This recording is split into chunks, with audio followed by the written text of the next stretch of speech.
Hey everyone, I'm going to do a video of my antique brass 52-inch Hunter Studio Series remote ceiling fan, and it was manufactured the third quarter of 1993. And I did have one identical to this, but this is not the one that I had. I got it off eBay in 2008, but it had some issues with it. It just wobbled for some reason, and the remote wasn't functional. It wasn't due to the blades in the iron, so the remote really wasn't responding. I think the nose was bent a little bit, you know. But that was my first Studio Series remote, and it looked just like this one. But this one, however, I got off Craigslist almost 2 years ago, and now I finally got it up. And the seller said that it only ran on high speed. And I finally got it, so I figured I could fix it. And lo and behold, I went to the Habitat Restore in Akron, Ohio, and a fellow fan collector Jonathan said, hey, there's two Studio Series remotes in polished brass that are missing both the remote and the mounting hardware, because usually that's what gets separated when you're doing hunters. They're kind of hard to come by, the ones that use these canopies, but that's beside the point. So I meet up with him, and there's two of them there. I just pick out one because that's all I really needed. And the remote unit inside the nose, which I'll show you right here. This is where the remote unit sits. It's completely integrated there, and as you can see, it's detachable. See the Hunter logo too while we're at it. And I took it out, and it's like I just gave it a transplant, and it works fine on all speeds. So parted out the rest, kept the blades and the arms from that one. And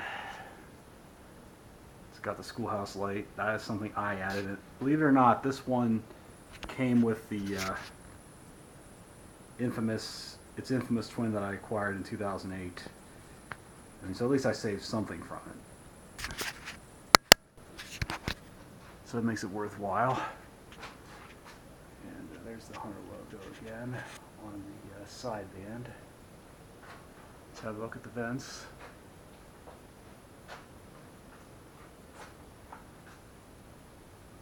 There's the canopy, and see a little bit of the top of the motor right there. Tags on the other side, but let's get a close look at the blades. Let's do this one. That one's got a sticker on from the Habitat. See that right there? I have the oak side showing. I prefer oak, and there is the walnut on the other side.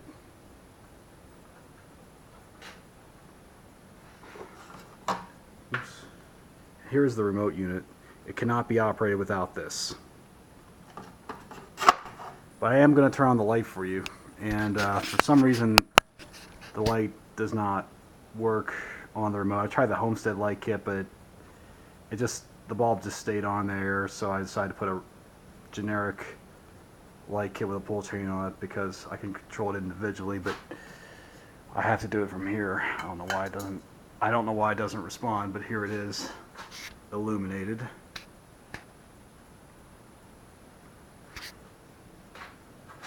I'll turn it off for you.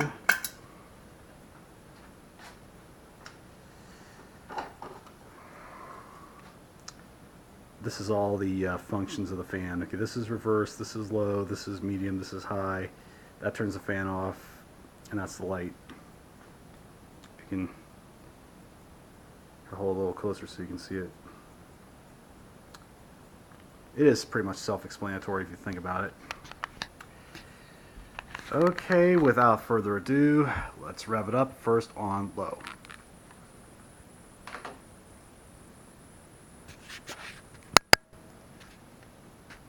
Beautiful.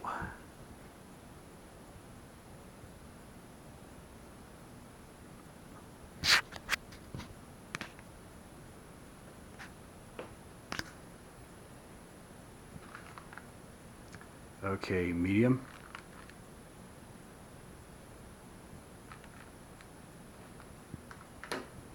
Starting to gain some more momentum now. On medium. Feel a little bit of a breeze back here.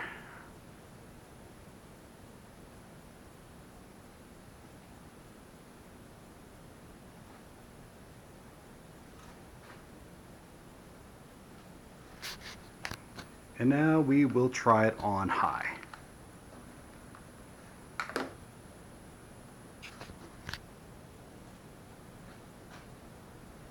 Wow, let me tell you what, she is really cranking out air. Just like a good 90s hunter should.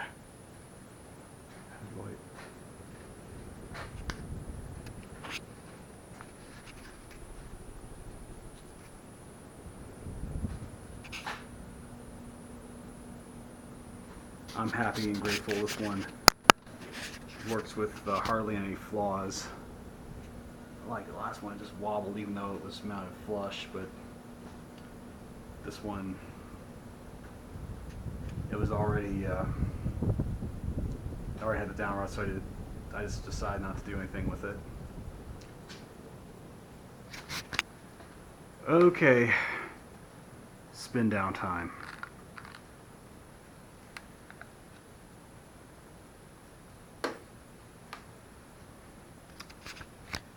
It's got a good long spin down time to it. I mean, the fan runs, it runs great. I mean, the blades leave something to be desired, but I can always change those out if I need to. And with this environment, I'm not really that particular about it. But if I was to hang it in an actual room, I would probably put blades in a little bit better condition. But I've seen worse. At least they are not warped. And one of my antique brass hunters had warped blades on it, so I decided to replace these as they were not warped. These are like my spare set, and I also have another spare set from its polished brass sister that I parted out. I do have two others in white and polished brass. I did videos of those, so you can check those out. And I'll give you the story behind this fan. This is a major childhood fan of mine, and I saw this for sale at the Heckinger stores, which was pretty much like Lowe's and Home Depot now, and Lowe's and Home Depot are what drove them into the ground.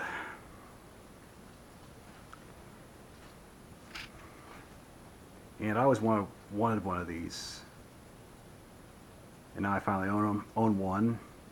Make that 3. And even in the late 90s, they were sold at stores like the Lowe's and Home Depots. I think the year 2000 was when they did away with them. Hunter, mind you.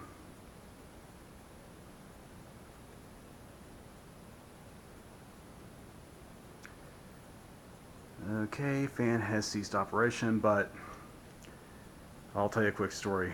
In 1992, one of my dad's friends was building an addition onto his house, and he wanted a ceiling fan with remote control. And he lived not too far from a Heckinger store, and he consulted me of all people, well, because he knew I was into ceiling fans at the time. And I told him to get a Studio Series remote, and lo and behold, he got one from that very Heckinger that I frequented in my childhood. And as far as I know, it's hung there to this very day. Haven't really asked him about it, but you know, that was a sale that I made, but unfortunately I did not get any commission for that. But anyway, this concludes our broadcast day. Thank you for watching. More to come.